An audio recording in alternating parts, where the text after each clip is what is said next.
Good morning and welcome to Numbers Live Sports. On this episode, we're going to be previewing the Milwaukee Bucks. I know we have done most of the Eastern Conference for you guys so far with our 30 for 30, but today we're going to do the Milwaukee Bucks. And last year, the Milwaukee Bucks actually ended the season with a 51-31 record. Again, same as the Philadelphia 76ers and the Boston Celtics. All three of those teams tied. That's how crazy the Eastern Conference was last year. And the Milwaukee Bucks, I guess they said that they were very confident in their team and they stood pretty pat. They acquired Joe Ingles in free agency, who I believe tore his ACL. When did he tear his ACL? Actually, y'all remember? Let me see. It was later in the season, Underdog. Check that out. it February was- 23rd, he got surgery. right? Okay, yeah. So that was So it was like really like right after All Star after break. All-Star break. Yep. Yeah. So that was a little late. So we were talking about when they would expect Joe Ingles back, and The they playoffs. playoffs, The playoffs. playoffs, and he's Yeah, he's not a spring chicken, so he's probably not looking too good for him early on in the season. So what are the Bucks going to do this year? I mean, do you think they have enough as their team stands right now to compete in the ridiculous Eastern Conference right now? definitely. I mean, realistically, they were right there in last year's playoffs without Chris Middleton.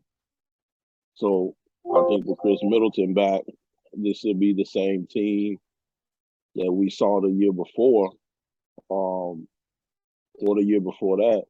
So I also think that come the playoffs, they use Joe Ingles.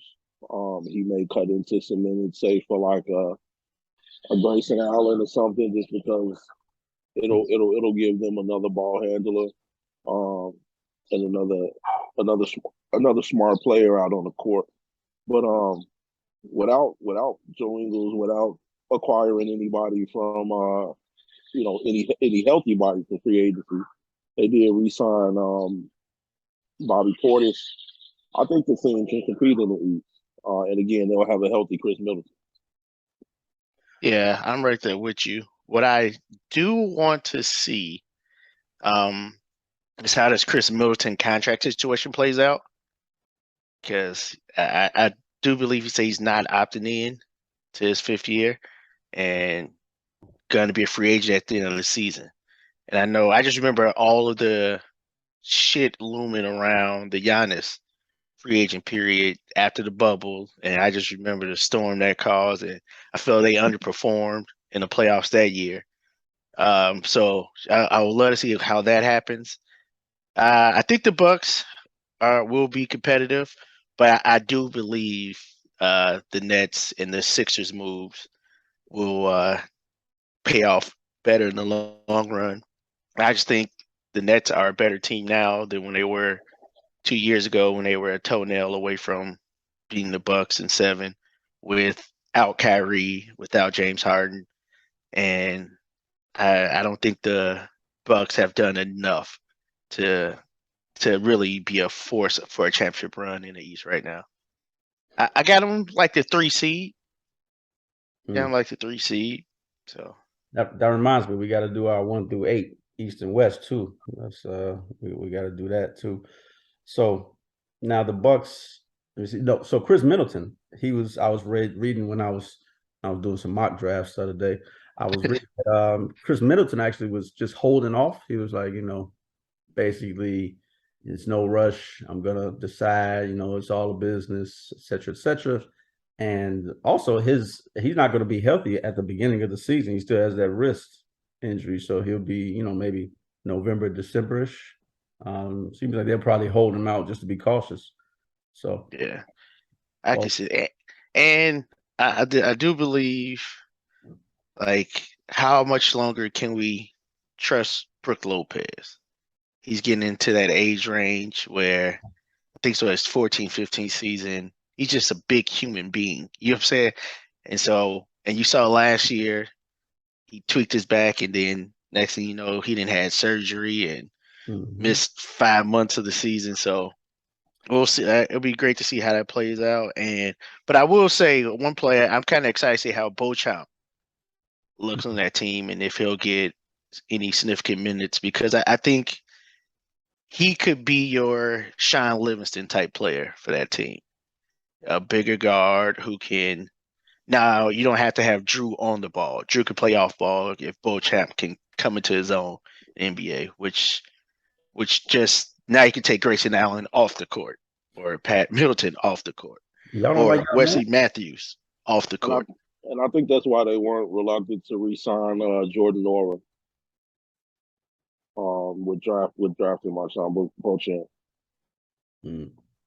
And y'all keep talking about taking Grayson Allen's minutes, man. That's y'all boy, Grayson Allen, right? Dookie? Yeah, y'all want to see him? No, Not he a my Milwaukee boy. Buck. Yeah, Milwaukee Buck. Okay. Yeah. All right. Cool. Yeah, I don't know. I just feel like even this segment, like the Bucks are the Bucks. Like it's nothing exciting. Like we know what we're gonna get. We know the brand of basketball, and we know Giannis is gonna be ultra dominant, like always. Especially if he goes into the NBA season with the confidence after what he just did in Euroball, Mm. it could get nasty because he was a man on a mission out there. Given the state of their current team, like just how everyone, they're not necessarily ready just yet. Do you see another MVP type season from Giannis? Yeah, I do. And I see the Bucks winning a lot of games in the regular season. That's what they do. The Bucks play the regular season harder than anyone else. They don't take the random there's never a low management game for their superstars. Bud go had them out there playing defense, working on stuff. Like they are front runners. Like they're front runners, and so I'm not surprised. I wouldn't be surprised they finished first, second, or third in the East right now. But I don't believe they beat the 76ers or Nets in the playoffs. Yeah, I do think you see MVP type numbers from Giannis. I actually think that, of course, they'll win a lot of games. I don't see them finishing first or second, just because I think that they, lose a few winnable games or a few games early on out the gate without Middleton, depending on how Brook Lopez starts the season. And then again, just thinking about it, the starting five outside of Drew Holiday, um, Grayson Allen, he's a person that can make open shots. He drives, he plays hard, but he's not that guy. Um, People coming off the bench like Wesley Matthews. Wesley Matthews at this point in his career is a one trick pony. And so I think they'll get exposed a bit to where Giannis will be overly used until Chris Middleton gets back. Um, and of course, I don't want to bring up injury or anything because that's the thing we hate most about basketball. Um, he did tweak something in Euroball. He was okay though. So hopefully, coaching staff is working on that to strengthen whatever muscles were around, whatever he tweaked in Euroball to where it isn't an issue when the season starts.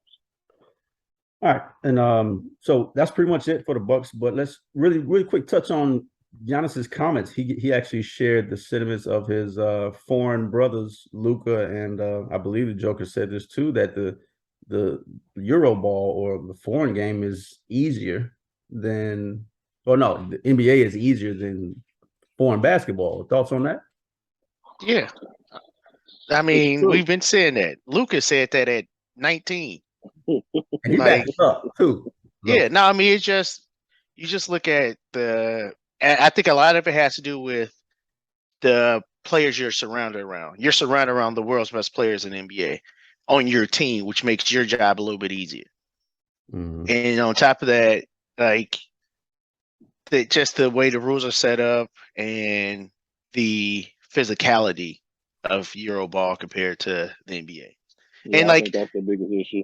and you got people literally playing for their countries in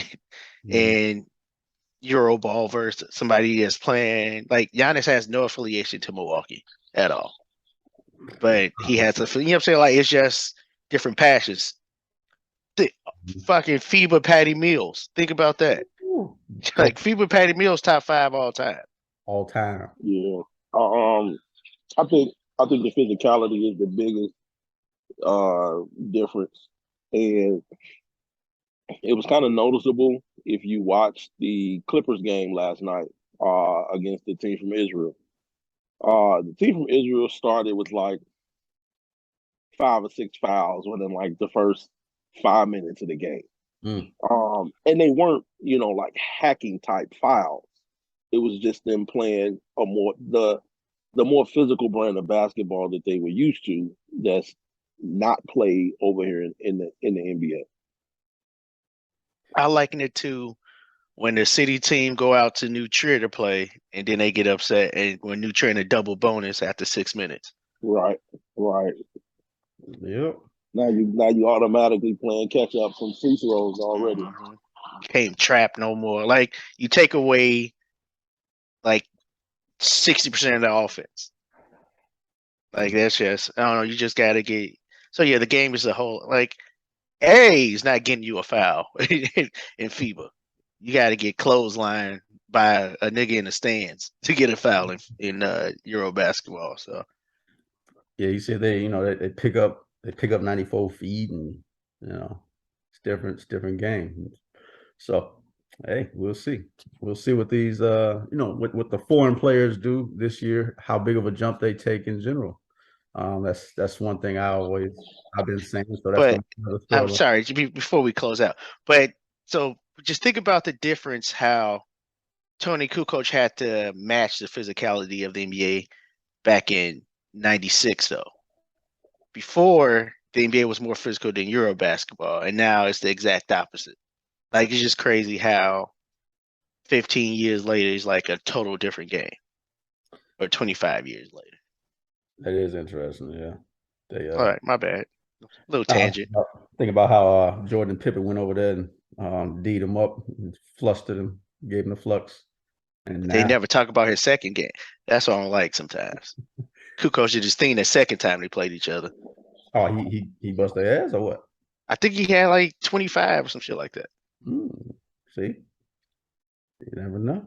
Just they did that for the documentary.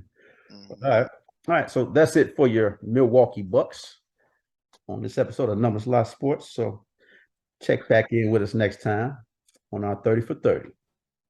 Peace out.